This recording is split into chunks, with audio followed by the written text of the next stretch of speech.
Welcome to Rev Up Your Leadership with Hilda Gann, the podcast for forward-thinking, proactive leaders who believe in a people-centric approach to business. Whether you're an executive, a seasoned manager, business owner, or a novice manager, this show is for those who know that putting people first drives real, lasting success. Each episode, I sit down with passionate guests, leaders who share real-world experiences, proven frameworks, and insights from their industries. Together, we explore what it takes to lead with impact, stay ahead of the curve, and build thriving, future-ready organizations. If you're ready to lead with purpose, inspire your team, and think strategically, it's time to rev up your leadership and rev up your success. Welcome to another episode of Rev Up Your Leadership. Today we're going to talk about why successful strategic leaders need to invest in technology. My guest today is Jeff Brodie. He has over 30 years of experience helping small and mid-sized organizations turn technology risk into opportunity. As founder of Code Fusion Communications, Inc. in Toronto and an Amazon best-selling co-author of The Tech Multiplier, Jeff combines deep cybersecurity expertise with an empathic, consultative approach. Listening first, then creating right-sized roadmaps that make businesses safer and more productive. Jeff's clients include accounting firms, legal practices, and other professional organizations. They value his clear communications, his honest advice, and measurable results. Many have partnered with him for decades, trusting his ability to align technology with growth and peace of mind. Thank you, Jeff, for joining me today. Well, thank you for having me here, Hilda, and I look forward to participating in the podcast and delivering value for your listeners. Great, thank you. And what I love about you and why I was really excited about inviting you to join me today is you are very savvy in technology. But the added value that I love and that is going to be really, really helpful for my listeners and viewers is that you strive to connect with your clients, create them value-added service, plus you listen and you develop a team where you're trying to enhance the leadership, your leadership, to make it a more effective team, to make people want to follow you and are motivated by you. So I'm really, really excited about combining what we all should be thinking about technology and where we need to go with this now, as well as learning about your tips, strategies, and experience and journey to be that leader that really creates a really healthy work environment. So let's start with the technological piece. We think about forward-thinking leaders really need to invest in technology. So talk about that aspect at first. Yeah, so I think the big thing is what I observe is that, in some organizations, it's like when let's say you're starting a business, you're the IT person. You go out and buy a device and you buy some tools, and that's the approach. That's our strategy. It's like, I need Word, I need email, and you ad hoc this together, and you can build a $10 million company doing that. In fact, I'm working with an organization right now where they've done exactly that, and the management of the tech sits at the leaders. So the leader and the founder of the organization ends up doing this. So they need to find a strategic partner who can come in and understand where they are and where they need to go, and then to also be aware that a culture shift is required, right? So technology is one aspect, but it's aligning the technology with the culture in the organization to have a team effort in moving things forward. So when we look at technology, it's more than just subscriptions, licenses, and hardware. It's really how do we integrate that into the lifeblood of the organization so that it is a strategic and it's productivity enhancing. So it's putting technology in place to keep the organization safe, secure, and efficient or effective. Productive is what I like to say. Yeah, and I find it so interesting because, as you know, I spent 4 years of my life in the tech world full time doing implementations, and people don't realize the importance of creating something quality, safe, and integrated. Yes. I have a friend who says, did you know that every time people move from one software system to the other software system, 7 minutes lost productivity? 7 minutes. And that's like you open this up and then you have to go back to your timesheet and put something in and then go back to this. Every time you do that, how many times do you do that a day? That adds up. So integration is so key for sure. Yeah. We see that as an organization gets larger, they start looking at ways to automate and integrate their systems so that the information flows. So that, like you said, it's like you think about this. If you have multiple systems that contain the same information, every time you enter it in one place, and if you manually need to enter it in multiple places, you're just burning up hours.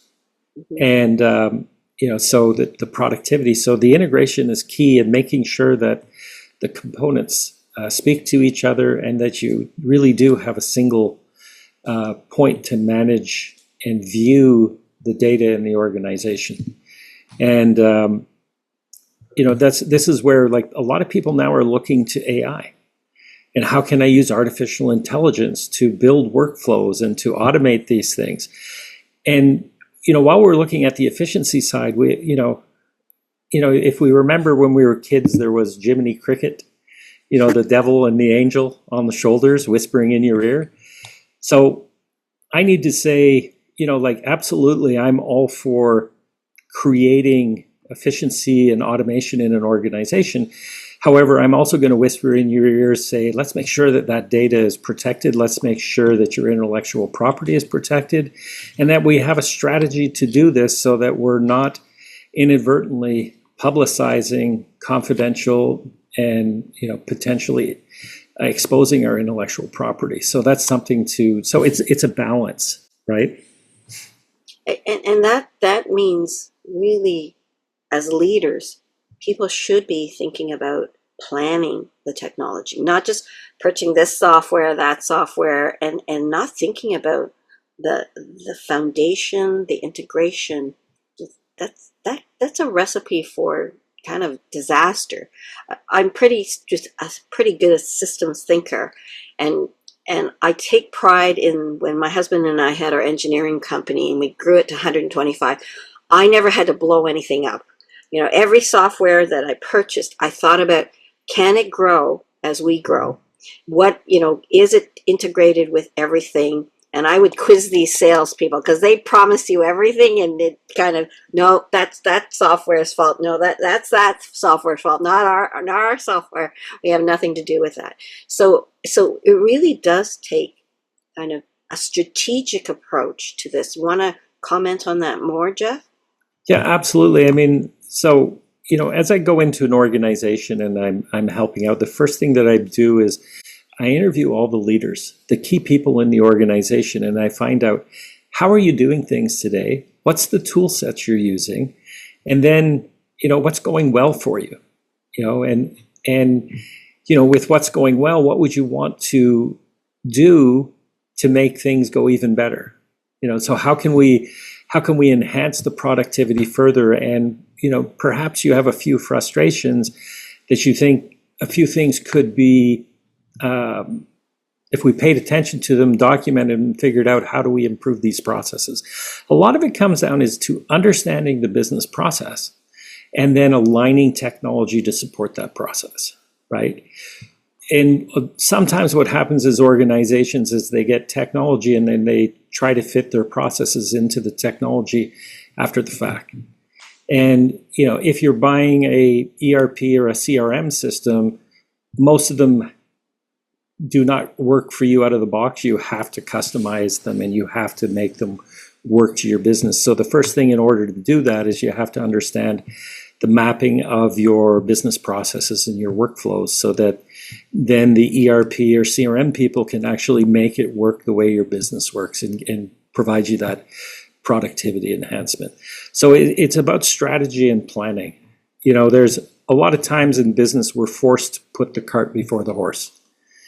And, you know, that what means is that if we could actually step back before, if we're already working and things are working along, this is a time to sit back and get thinking strategically before we make another change. So there will come a certain point in the evolution of the organization and the business that it's like, okay, things are working. They don't work as well as we would like to. Now we get to sit back and do a deep dive strategy to plan what is it that we need to do. So it's basically performing a gap analysis. It's taking a look at where we are now and where we want to be, and then what we need to do to get there. Is it difficult for them to make that choice once you've shared with them the gap analysis? Well, generally by the time, so if we've established a level of trust, and what I do is I want to make sure from an empathetic perspective that I'm connecting with the leaders and letting them know, you know, you have my attention, you have my respect, and you have all confidentiality with me. I'm working for you, and then we're partnering together, and we build this team where we're going to make your organization more effective and efficient. There's no judgment here. There's simply, let's create a plan, and let's look at the best outcome that we can create that aligns with the organization, your budget, but also, you know, I'll ask the customer, where do you want to be in 5 years, right? Because if they're a 30 user company now and they want to be a 500 user company in 5 years, we really need to think long-term strategy. And so that we're not constantly, you know, quote unquote, throwing the baby out with the bathwater and starting all over again. So it's long-term strategy. It allows us to get a vision of where we want to go and then how we're going to get there together. And I think it's so important when people are looking at tech solutions that they hire somebody, not just to say, oh, I can sell you this software that will do your payroll for you or your you know, client payments and stuff. But they think of it in a long-term kind of full process. So when hiring, don't hire somebody that just sells a software or customizes a software for you. Hire somebody strategic to lay that foundation to help you with the visioning of it. We step in with the organization, and we feel like when I'm doing the technology strategy consulting, I really take on the role of the chief information officer, chief technology officer, because I realize in the organization that role is missing. And so it's to step into that role and interact with the leaders, the C-level executives, the chief financial officer, the president, the CEO, the chief operating officer, and sit down and find out what's going on and, you know, what can we do to understand the current situation, get an understanding of the organizational map, get an understanding of those operating procedures that they have. Do they have standardized operating procedures, or does everybody just know what their job is? And so it's to try and move the organization towards more structure and more repeatability for success.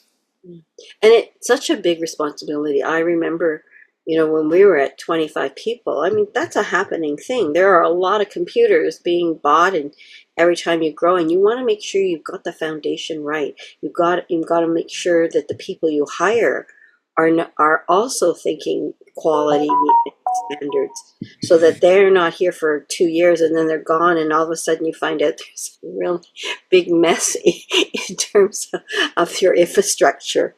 I laugh, but I was like really worried, but I felt I was good hands when we found this person that we had trusted with our foundation. He's still at the company, even long since we sold the business. He's still with the company that acquired us. Well, Good to it's I've had a 32-year relationship with a nonprofit where we've taken them from their grassroots and helped them support and grow into a very successful national organization with thousands of volunteers. So you get to see this, and that, 32 years is 5 different leaders in the organization. So there's that level of trust and stewardship. They didn't stay with us just because we're nice people. They stayed with us because we were effective, efficient, reliable, and savvy at what we do, and we care.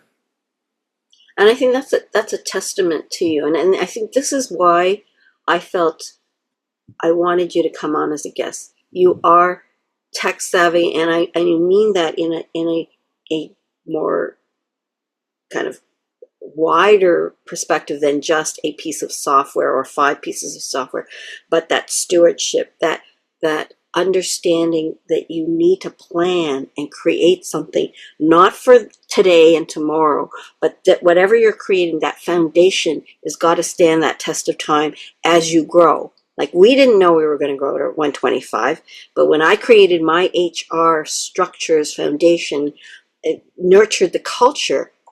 That was always on my mind, that strategic planning. So strategic leaders really need to think about technology, investing in it, and moving with where we're going. And where we're going is AI right now, right? It absolutely is. I mean, 2 years ago, hardly anybody knew what AI was. Yep. Maybe they thought of it as machine learning. Now, just about everyone out there is interacting with AI. Yes. On a daily basis. It doesn't matter whether you're, whether you're a corporate leader or you're a stay-at-home mom. At some level, AI is helping you drive some productivity, and it's touching everywhere. And we're just going to see more of this, and it becomes so important for us to understand how do we leverage this. And this is where I see critical thinking is what we want to develop in our teams so that they can then understand and think critically about our business and building our businesses versus just using technology to do rote, repeat work, which by the way, the automation of technology for just doing those repeat. If we think back into the early days, we called them macros, right? You would just set them up and then one would trigger the other. And so that, today AI gives us a greater opportunity if we think strategically about it.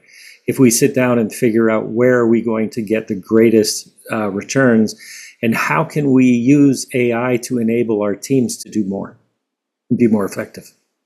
It's so true, and I'm encouraging people to get comfortable, to start now. Don't wait until 2 years because you've resisted it, because we're all novices, or many of us are novices. If we all start doing a little bit now, we'll continue to grow and gain competence in this. If you fight it and you resist it and you wait 2 years from now, you are going to feel so lost. It's like you woke up from a deep dream for 2 years and now everybody else is this far advanced and life has changed and you are left behind. So I encourage everybody to get a bit more comfortable with it. So every day you're more comfortable because it keeps changing. Yes. I mean, we've seen such massive changes of the way technology is used. You think about when we started,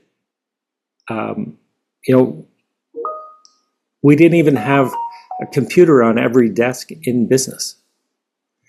And then, in the early 90s, computers started showing up, and right alongside those green screen terminals, right? And then you had large corporations had email systems in-house so that the teams could communicate. And then, we saw this evolution. And I can remember in 1990, when I was working at Ontario Hydro, the typing pool had just left. And the engineers started getting computers on their desk with Lotus 123, WordPerfect, and AutoCAD, and then along came Windows. And I was really excited by Windows. I was working in nuclear engineering safety systems, and I was using Windows so that I could copy diagrams and text and tables between Lotus 123, WordPerfect, and AutoCAD, so that I could do the documentation for the systems that we were building and working on. So for me, it's like using that technology was very advanced, and I was excited about that. It's like here we are, 30 years later, 35 years later, and now we're sitting here and we're having a conversation with an AI agent describing what we want to do, taking pictures of our handwritten notes and uploading it into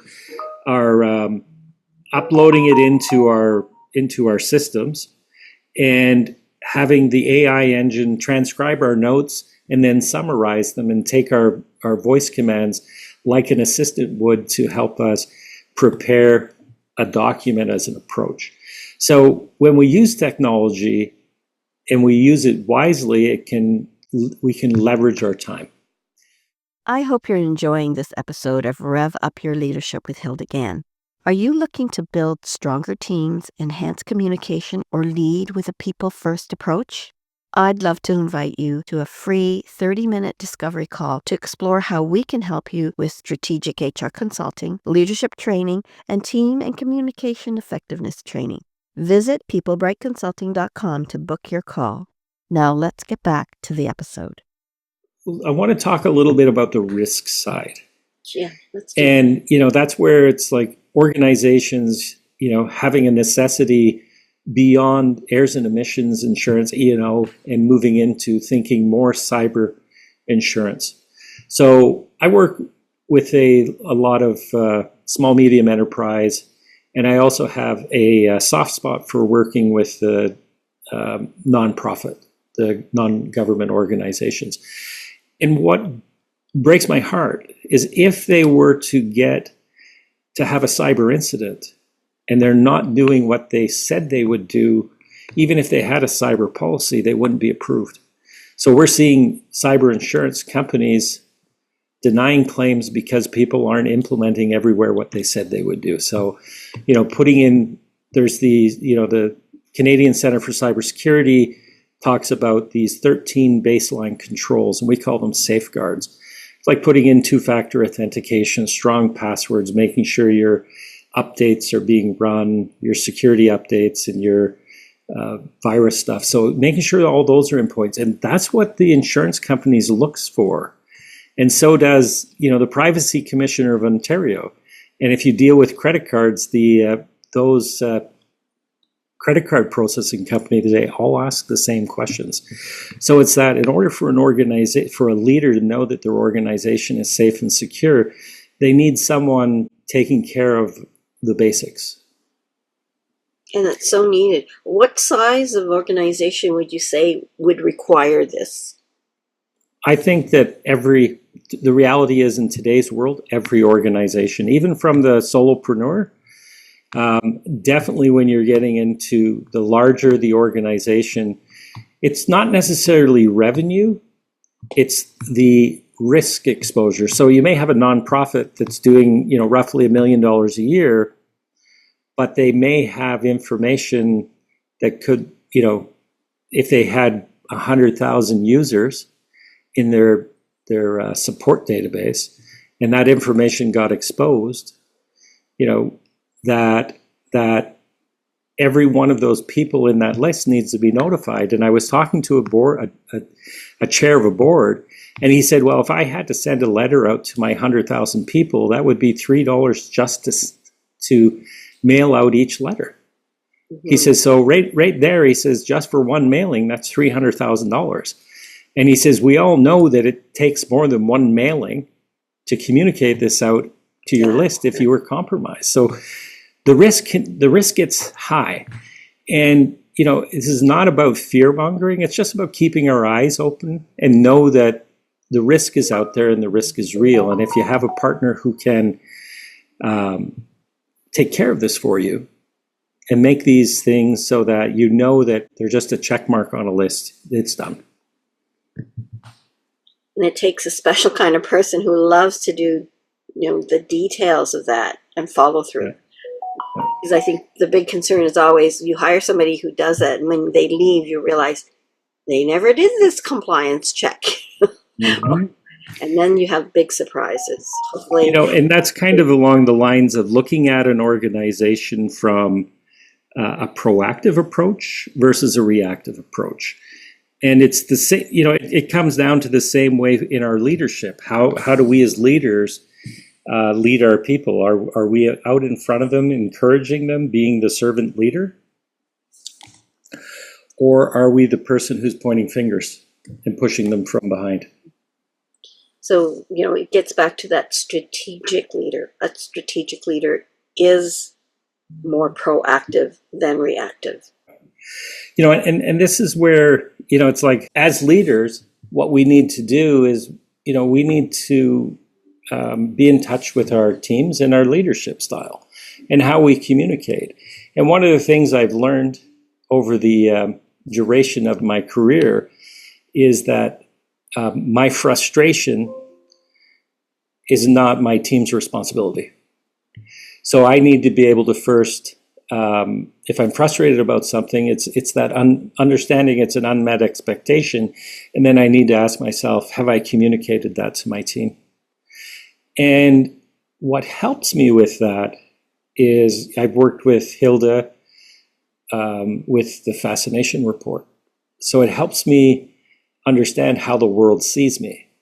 So why are people attracted to me? Why do people interact with me the way they do? And I had Hilda do the Fascination Report and identify my so my primary and secondary archetypes and my tertiary and so forth. And so when Hilda did mine, it came back as passion and innovation. And I'm known as a catalyst that I'm going, this is the first time in 30 years in business that somebody nailed it. That's 100% accurate. Because I could observe that and I couldn't understand why. I just simply stood up and spoke my voice and I couldn't keep myself quiet. I had to share. So it was the passion in me that attracted people. And so like I find in my organization is I use my passion over my power. And so being aligned with speaking to my team and using language to encourage, to uplift them, and to motivate them to believe in themselves. As a leader, that's what's really important to me. So I wanted to talk about leadership and how I'm using this, because it also, I've used other tools like Kolbe. I've been using for over 20 years. I learned Kolbe through Dan Sullivan and a strategic coach. I was introduced to that, and I had all my team done with that. And then I learned about this other one called DISC, Dominance, Influence, Supporting, and Conscientious. And that helps me understand the way the team works.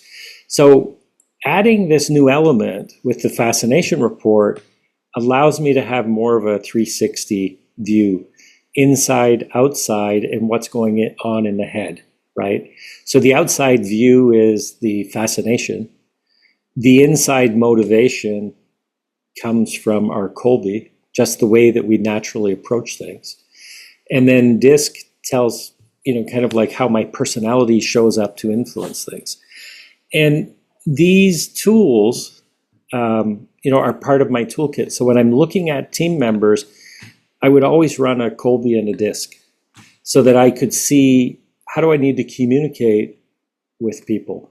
It's kind of like if everybody, said, I'm a morning person, don't talk to me before I got a coffee badge, right? Yeah. So that's what, when we do the Kolbe, that's what the Kolbe helps me understand, like the way that I should interact with people. And it also and so I'm learning about the Fascinate. I'm new to this. I think it's about 6 months. Hilda and I have been working together. I've hired Hilda to work with me, and now I'm starting to get her to work with my team. And I'm looking to create more cohesiveness to organization, and to make sure that I'm respecting people and giving people the voice and tapping into their superpowers from the world of Fascinate. And I've got a lot to learn, but it's like, they say success leaves clues. And Hilda, built an organization from 2 people to 125 people. So I think that Hilda has the success that I want to model. It's like, how do I do this? Because I believe that anybody can build a company to make up to $5 or $10 million in revenue. But to build a sustaining organization where you have 125 people takes a special superpower for nurturing a team and bringing coherence to it. When you shared your story with me about, after a decade, how your team got together and shared stories about working together, that tells me that you have a very super special power for building deep, meaningful relationships, and I want to model that. You're talking about our reunion Yes. that we had? Yeah, people, we've sold the business, 15 plus years ago? And people came back to a reunion last month. And it was amazing. It was like old home week. The people were full of pride and full of great memories, and they even say there'll never be another iTrans. Now, that's not going to help me with business. There can be other iTranses in this world, and I love how you want to work with me to help that. I see you as a very conscientious leader who wants to create an environment where people really do feel motivated and valued. And in today's day, when people they're more courageous now to leave an unhealthy relationship, whether it be personal or professional. They have the courage now because they lived through COVID, and they know they're resilient and they're capable of surviving. So people are leaving, and so you're losing talent if you're not striving to create a healthy workplace. You're not retaining talent if they don't feel that they belong, or that they feel they're growing within their organization. And what I loved about you as we've been working and going on this journey together is that you care, that passion in your how to fascinate language. You care about people. You are an out-of-the-box thinker, and you're creative. And you want to create this special organization, and you've always been curious about building, and you've used Colby, you've used DISC, and now you have this added layer where How to Fascinate shows people how the world sees them at their best. And when they can be at their best and they are more confident and capable. And what you're trying to do is nurture all of this capability amongst your team. Yeah. And everybody's perfect the way they are. It's just, how do we leverage the superpower? Everybody has a superpower. And, these tools allow me to be able to see, okay, I need to nurture this. I didn't really see it that way. But, once you put a label on it, it's like, oh, that makes sense. And there's science behind this. And I'm going, oh, okay. So, I feel very excited about that.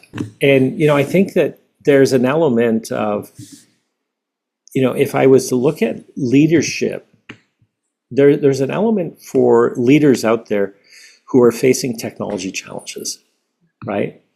And that, embrace technology. You don't need to know everything. You just need to find someone that you can trust, who can be your trusted guide, who can be your lighthouse. And, I would love to be able to provide that so that I could help you navigate the storm of things like technology change, all of this stuff with AI, how it's entering into your organization and the potential risk it's creating, and the massive opportunities by tapping into it in the right way. Like, we see businesses that are prospering, especially in the enterprise space as well as in the nonprofit space, where resource leverage is, provides a massive return for the organizations who are championing a cause. And I think that it's having a conversation to evaluate where your risks are, where your opportunities are, and how to balance them. And that's where having a conversation with someone like myself and getting clear on where we are and what our objectives and where we'd like to go, and then being able to develop a roadmap to get there. That's so valuable. And I know in talking to people about AI and supporting that part of that piece of the puzzle is once you create the roadmap, is how do you implement that? And then that's the element of change and change management, and making people get comfortable with the movement forward, because there will always be the early adopters, and then there'll be the masses, and then there'll be the resistors. And how do you make sure that an implementation goes smoothly, right? I think that the big element is it's about involvement, and it's about seeing that the leaders in the organization are walking step in step with all elements of the organization, so that you're moving towards an outcome together. It's not like, oh, we have to do this and you're special. It's we're all moving towards this. So I think that it's creating that culture of change together and all stepping through it together. So if you look at whether it's a cybersecurity culture, the cybersecurity culture has to start in the boardroom, and it never ends. And it's everybody has that role to play in it, and it's educating, communicating, and working together. And I think that's the big piece. So to achieve any change, communications and training and involvement is what creates success. And that marks, strong leadership when that happens. And that gets back to your proactive approach rather than the reactive approach. I think you mentioned something about, before we came on, about the cost gap. Yes. And you want to a little bit more? Yeah. So, when you look at the cost gap, it goes back to Benjamin Franklin, who said, an ounce of prevention, is worth more than a pound of cure, right? So it's that the pennies we invest today can prevent the multiple thousands, tens of thousands, or millions of dollars that may have to remedy a situation, because we see those news articles, where millions of dollars are invested solving problem after an incident occurs. You don't hear anybody who said, well, I invested all of this money and I've been doing all these proactive things and everything's good. You don't see those stories, right? Which is what we want, is everybody to stay safe and secure. So when you're proactive and you're creating your policies, and you're creating your policies, procedures, and you're getting your insurance in place, and you have a team in place that ensures you're doing the right things so that the policies are actually effective, meaning you do all of the things that you said you would do. And then when an incident occurs, then the policy is there to protect you, because gaps do happen. And as long as you're being proactive and your team is being proactive, then you're protected. What's next for you? I really want to scale my current operation and to be able to work with hundreds or thousands of businesses to help them be successful and feel like they've accomplished something, and they did it in a way where they can step back and say, I'm really pleased with the way this turned out, and I made the right choices, and I worked with the right people. So that's kind of what's next for me, is working with the right people. I really look forward to connecting with people who are of significance, making a change, and want a trusted partner. Thank you for sharing that. And as I said, as I've gotten to know you more and more, I appreciate your level of expertise in technology, the experiencing. I mean, you're going back to punch cards. You and I were talking the other day. Yes. People used to punch card all the coding, as opposed to what we get. AI can do all of this for us without any coding. And so you have that wealth of experience, and yet you also are strategic.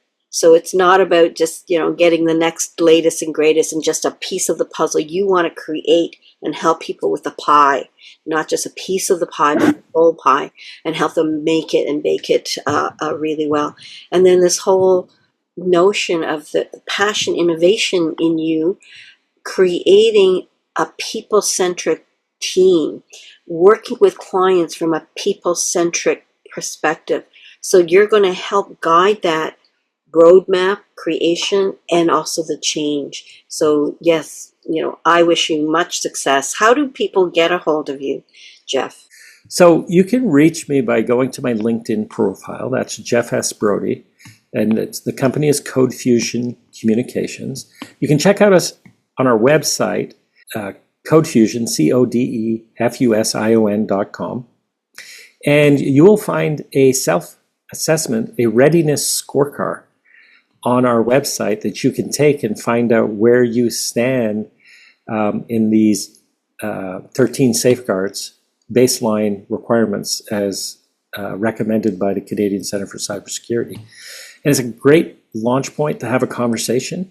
There is a booking link for a one-on-one call with me on my LinkedIn profile.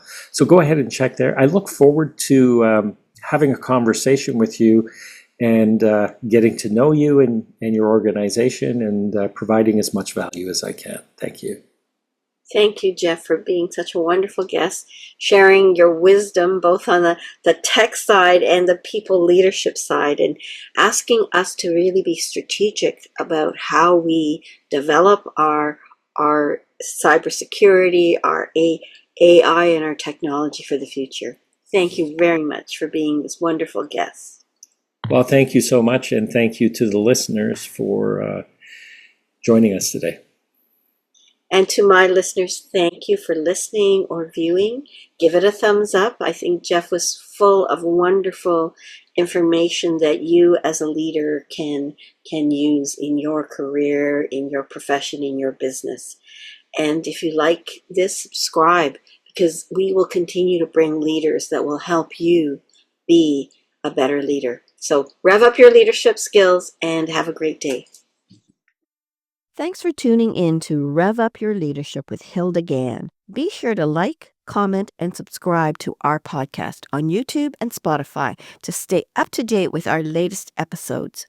For more leadership and HR tips and strategies, and to learn how you can create a people-centric workplace, visit our website at peoplebrightconsulting.com.